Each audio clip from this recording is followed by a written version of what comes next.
Breanna McGowan for my Lab 3 Part 1 home video lab report.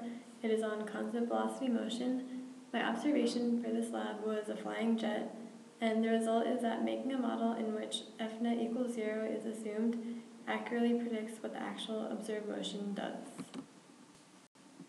So this is a video I made. First I set the axes, so it would follow the path directly, and then I set the center of mass, and this is what I observed. After analyzing the video, and I established the initial conditions, and it was about approximately 5,000 kilograms for the mass of the airplane with a starting position of 0.05 meters. The final position came to 26.1 meters, and the total time lapse was 0.07 seconds. Now, using the formula initial velocity equals the change in position over change in time, it was established that the initial velocity is 37.18 meters per second. Now you look at the equation, final velocity equals initial velocity plus the net force over the mass times the change in time. Well, the velocity is constant and the mass is greater than 0, so the net force has to equal 0. And you see here, using the PHYS, that you set the conditions with the mass of the ball being 5,000 kilograms.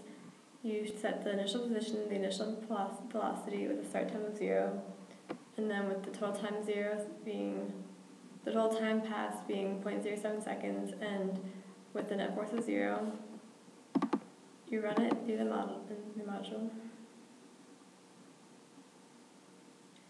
and it gives you this graph, and it shows you the motion of the object.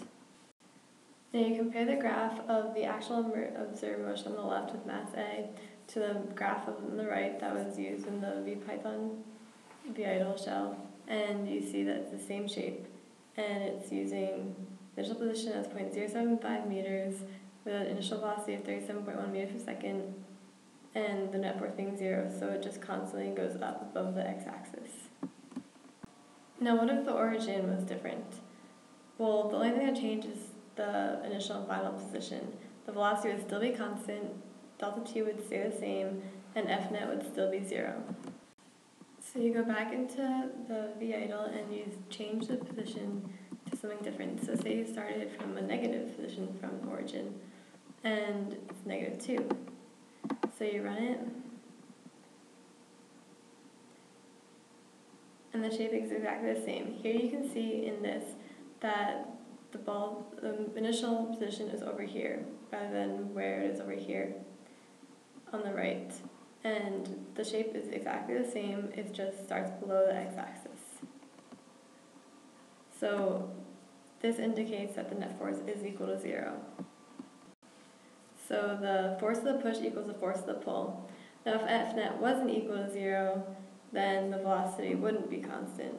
And going back to the original, what would be changed is the total net force. So say you make the force really large on it, and it's not equal to 0,